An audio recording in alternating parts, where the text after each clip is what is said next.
Preparation, तयारी. त्याच्या येण्याचा काळ जवळ आलेला आहे, वाईट दिवस जवळ आलेले आहे. आणि असे भरपूर वचन आहेत बायबलमध्ये जिथे त्याचं वचन सांगतं की जागृत राहा.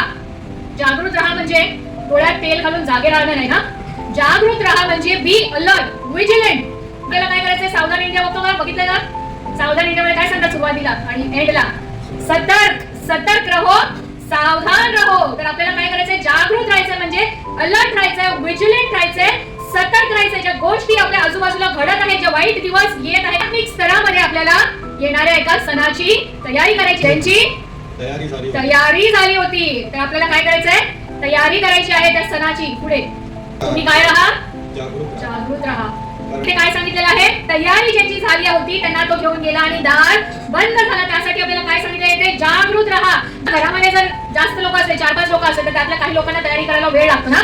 मग आपण काय सांगतो? मोस्टली स्त्रियांना, मुलींना तयारी करायला वेळ लागतो. मग आपण जे मोठे लोक तयार झाले त्यांना काय सांगतो? तुम्ही जा पुढे, आम्ही मागून येतो. करणार असेल त्यावेळेस आपल्याला ती संधी मिळणार नाही की तुमची तयारी झाली आहे, तुम्ही जा पुढे.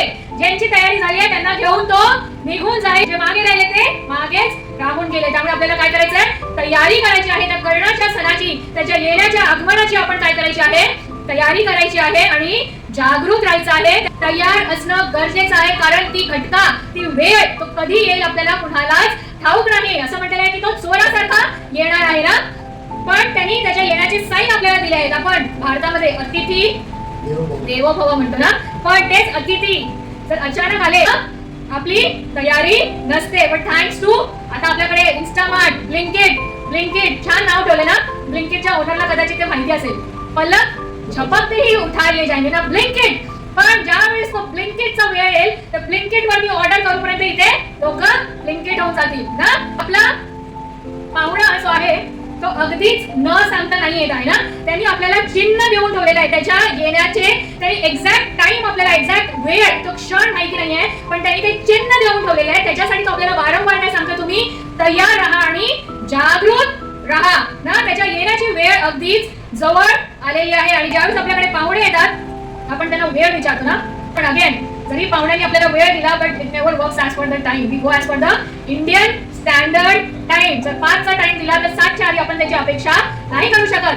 पण जरी आपल्याला माहिती तरी 5चा टाइम दिला, 7च्या आधी नाही येणार, तरी आपण ती तयारी 7च्या नंतर करणार काय?